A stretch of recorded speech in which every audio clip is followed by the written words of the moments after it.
Okay, तो मेरे daddy कहा करते थे कि जब भी ना जिंदगी में उदासी आए, जब भी जिंदगी में असफल हो ना, तो बस ये सोचना कि जिंदगी में सब कुछ अच्छा हो जाए, ये ज़रूरी नहीं है। ठीक है, अब पठान अच्छी चली गई, जवान की अच्छी हाइप है, तो जवान में सब कुछ परफेक्ट हो जाएगा, ऐसा होना ज़रूरी नहीं है। तो जवान की हाइप को बढ़ाने के लिए एक नया सॉन्ग रिलीज़ किया गया, जिंदा बंदा, जिसके लिए बहुत हाइप थी, बहुत लोग वेट कर रहे थे। तो वो फाइनली आज रिलीज़ हो गया और कई सारी भाषाओं में रिलीज़ हुआ। तो आज हम उसी की बात करने वाले हैं, उसी को एनालाइज करने वाले हैं, उसी पे रिव्यू रिएक्शन देने वाले हैं स्कैनिंग सिनेमा में। So let's start. दिल नचता, तमिल सॉन्ग अनिरुद्ध का भाई टच। दिल नचता,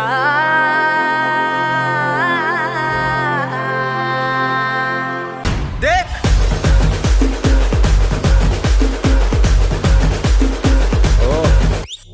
धड़क भड़क बंदा हो, खलक तलक बंदा हो, फिकर फिकर जिंदा हो, बंदा हो जिंदा हो, तबड़ तोड़क बंदा हो, पलक तलक बंदा हो, सबर शुगर मरना मास जिंदा हो, सॉन्ग एक है, उसकी याद दिला रहा है। धड़पन रंगारे, धड़कन अंगारे, तन मन गंगारे, जिंदा बंदा हो।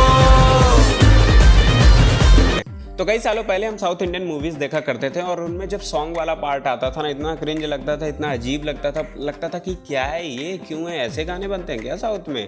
ऐसा तो नहीं बनते होंगे यार, डबिंग में ही कुछ गड़बड़ी होगी। ये सारी चीज़ें आती थी, बहुत फनी लगता था जब वो हिंदी में डब होके आता था। और वही सॉन्ग अगर तमिल में अच्छे से सुनो, तेलुगु में अच्छे से सुनो, उन्हीं की लैंग्वेज में सुनो, तो वो डिसेंट लगता था। फिर एक दौर आया कि उन्होंने कैसे सॉन्ग बनाना है हिंदी के लिए, कैसे सॉन्ग बनाना है तमिल, तेलुगु, कन्नड़, मलयालम या किसी और साउथ इंडियन भाषा के लिए, वो उन्होंने डिसाइड करना शुरू किया, उस पर वर्क करना शुरू किया और चीज़ें अच्छी बैठनी शुरू भी हो गई थी काफ़ी हद तक। फिर भी आज की डेट में भी रजनीकांत की मूवी हो, थलपति विजय की मूवी हो, धनुष की मूवी हो, जो बिग बजट है, उसमें अच्छे से डबिंग पे भी पैसा खर्च किया गया है, उसके भी हिंदी सॉन्ग्स उतने अच्छे नहीं लगते थे। जैसे ऊ अंटे वामा, उसका हिंदी वर्जन आपको उतना अच्छा नहीं लगेगा जितना अट्रैक्ट करेगा उसका ओरिजिनल तेलुगु वर्जन।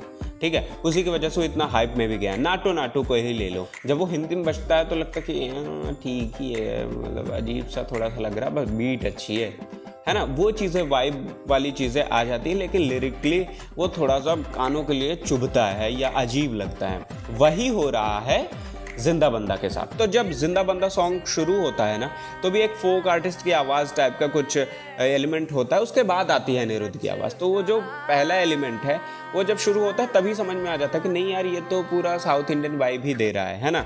उसके बाद आती है अनिरुद्ध की आवाज़। अब Anirudh as a playback singer for Shahrukh Khan उतना जल्दी फिट नहीं बैठ रहा है, क्योंकि जब उसमें है करता है या कुछ तो करता है शाहरुख खान, तो उसमें भी अजीब सा साउंड करता है, क्योंकि हमको शाहरुख खान की आवाज़ पता है ना, तो वो चीज़ें अलग सी साउंड करती। फिर जब लिरिक्स की बात आती है तो एज ए म्यूजिशियन अनिरुद्ध पला बढ़ा, और जो भी उनकी अपब्रिंगिंग हुई है, जो भी उनका म्यूज़िक में लर्निंग रही है, जो भी उन्होंने इतने अभी तक फिल्में करी, सब कुछ साउथ इंडियन भाषा में ही करी है। तो वहाँ का एक कल्चर है, वहाँ की एक सोचने का तरीका है, तो वो अपब्रिंगिंग, वो म्यूजिकल लर्निंग हावी हो जाती है। ठीक है, देखो अनिरुद्ध को ब्लॉकबस्टर सॉन्ग बनाने का अच्छा खासा एक्सपीरियंस है, बट वो उन्हीं के कल्चर के हिसाब से, वहीं के हिसाब से, वहीं के सुपरस्टार्स की जो ऑरा है उसके हिसाब से ही बनाने का एक्सपीरियंस है। अभी यहाँ पे जब ये चीज़ शाहरुख खान के साथ लागू करनी शुरू करी तो वो थोड़ा सा मतलब मिसमैच हो गया, है ना। देखो कोई भी जो इस मूवी के मेकिंग के बारे में जान रहा है ना, तो वो इतना एक्सपेक्ट कर रहा था कि सॉन्ग कैसे आने वाले हैं, बट लिरिक्स जो है हिंदी के लिए हिंदी ऑडियंस के हिसाब से ही होंगी या तमिल के लिए तमिल ऑडियंस के हिसाब से ही होंगी, वो चीज़ें हमने सोची थी। बट पहले म्यूजिक बन जाता है जब, और उसमें जब लिरिक्स घुसेड़ी जाती हैं तो म्यूजिक के हिसाब से लिरिक्स बनेगी ना। कभी कभी ऐसे भी होता है कि लिरिक्स के हिसाब से म्यूजिक डिज़ाइन होता है, ठीक है, बट यहाँ पे म्यूजिक के हिसाब से लिरिक्स बनी है, तो उसको उसके हिसाब से ढालना पड़ा है। इसलिए हिंदी में सब कुछ अच्छे से नहीं बैठा है, क्योंकि बीट और तुकांत और इन सब की आदत अनिरुद्ध को तो उन्हीं के हिसाब से लगी हुई है। तो जब किसी चीज़ में ज़बरदस्ती घुसेड़ा जाता है तो भाई थोड़े बहुत उसका आकार बिगड़ना तो लाजमी है। मैं ये नहीं कह रहा कि सॉन्ग पूरी तरह बेकार है, जब बीट को सुनो ना, जब एक्शंस को देखो तो वो सब कुछ अच्छा लग रहा है, बट जब लिरिक्स पे आपका ध्यान जाता है तो वो थोड़ा सा खटकती है। इसीलिए मैंने फिर तमिल वर्जन भी सुना और उसके साथ एनालाइज करने की कोशिश करी, क्योंकि मुझे पता था कि नहीं भैया ये चीज़ रॉन्ग नहीं बैठ सकती है। और जब मैंने तमिल सॉन्ग सुना तो भाई मैं वाइब कर रहा था। क्योंकि मुझे तमिल सॉन्ग सुनने का 6-7 साल का एक्सपीरियंस है और स्पेशली अनिरुद्ध का म्यूजिक तो मैंने बहुत कुछ सुन रखा है। मेरी साउथ इंडियन सॉन्ग्स की प्लेलिस्ट में दिखा दूंगा, सारे ब्लॉकबस्टर्स या जो वाइब करने वाले सॉन्ग है, जो पार्टी सॉन्ग्स हैं या जो धूम धड़ाके वाले सॉन्ग है ना, वो मैंने रख रखे हैं अलग से अपने यूट्यूब प्लेलिस्ट में बना के कि जब भी मुझे सुनने का मन करे, जब भी उन पर वाइब करने का मन करे, डांस करने का मन करे तो इनको मैं बजा लूँ।